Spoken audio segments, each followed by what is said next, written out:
తెలిసిందే కదా, ప్లేస్మెంట్లు అంతగా లేవు, ప్యాకేజీలు బాగా లేదు, అసలు ఉద్యోగాలే లేవు.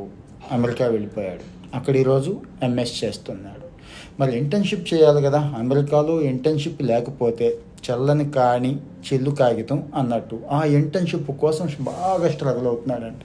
ఎందుకంటారా, అక్కడ లోకల్ వాడికే ఇంటర్న్షిప్స్ లేవు. ముందు లోకల్ వాడికి ప్రిఫరెన్స్ ఇచ్చుకుంటారు కదా, ఏ యూనివర్సిటీ అయినా. అందులో తెల్లవాడు అమెరికా వాడు, వాడి సంగతి తెలిసిందే కదా. మరి మనవాడి పరిస్థితి, మొన్నటి దాకా అంటే రెస్టారెంట్లో చేశాడు, గిన్నెలు తోమాడు, మూటలు మోసాడు, ఓకే. ఇప్పుడు ఛాన్స్ లేదు, ఇంటర్న్షిప్ వచ్చే పరిస్థితి కనబట్టలేదు. కానీ వీడితో పాటు ఉన్న ఇంకొకడికి అయితే వచ్చిందండి. విషయం ఏంటంటారా, వాడు వెళ్ళిన దగ్గర నుంచి గిన్నెలు తోమడం మీద, రెస్టారెంట్ల మీద, దీని మీద కాకుండా చిన్న చిన్న సర్టిఫికేషన్స్, కోర్సులు ఏదైతే రిలేటెడ్ ఉన్నాయో అవి పూర్తి చేసేసాడండి. ఒకటి కాదు, రెండు కాదు, 5-6 చేసేసాడు. ఏదో రకంగా అడ్జస్ట్ చేసుకున్నాడు ఉన్న డబ్బుల్ని. ఆ వాడికి మాత్రం ఇంటర్న్షిప్ వచ్చింది. మరి మన వాళ్ళకి, యుఎస్లో ఉన్న వాళ్ళకి